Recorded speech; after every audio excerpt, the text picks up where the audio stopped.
એક તરફ સરકાર દ્વારા સ્વચ્છ ભારત મિશન પાછળ કરોડો રૂપિયાનો ધુમાડો કરવામાં આવી રહ્યો છે, ત્યારે બીજી તરફ ડભોઈ તાલુકાના રાજલી ગામે તંત્રની ઘોર બેદરકારી અને આડોડાઈ સામે આવી છે। રાજલી ગામમાં છેલ્લા 3 વર્ષથી સ્થાનિક રહીશોના ઘરની બિલકુલ નજીક કચરો, એઠવાડ અને પશુઓનું છાણ જાહેરમાં નાખવામાં આવ્યું છે।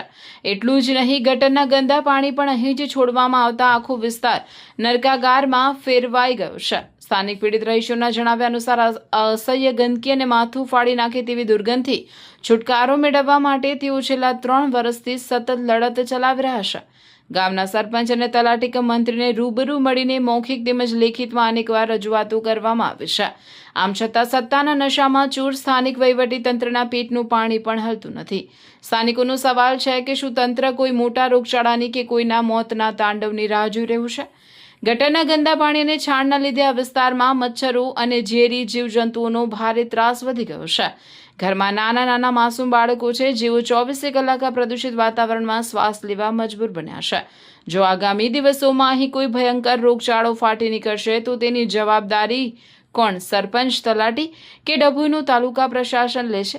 ગ્રામજનોની ઉગ્ર માંગ છે કે અમારા ઘર પાસે નાખવામાં આવતી આ ગંદકી વહેલી તકે દૂર કરવામાં આવે અને ગટરના પાણીનો યોગ્ય નિકાલ થાય। જો આ પ્રશ્નનું તાત્કાલિક નિવારણ નહીં આવે તો આગામી સમયમાં ગ્રામજનો દ્વારા ઉચ્ચ કક્ષાએ રજૂઆત કરી ગાંધી ચિંધ્યા માર્ગે આંદોલન કરવાની ફરજ પડશે।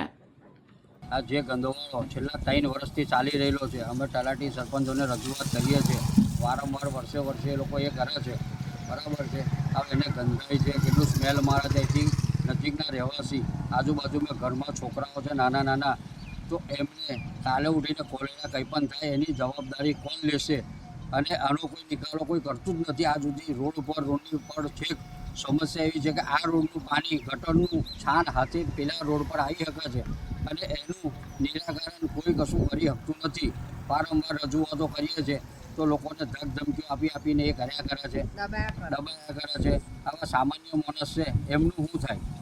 એમનો બાળ બચ્ચો કાલે બીમાર થશે તો એમની પાસે પૈસા નથી, હજુ 100 રૂપિયા કમાઈને લાવે, ઘરનું ચલાવશે, છોકરાનું ચલાવશે, બરાબર છે? તો એમનું કંઈક હું તો એવું કહું છું કે એમના માટે કોઈક નિરાકરણ એવું કરો કે જેથી આ ગંદકી એમને ઘરની નજીકથી સાફ થાય, બરાબર? આપણે કંઈક નથી, એમનો છોકરો સહી સલામત રહે। કયું ગામ છે? રાજલી ગામ।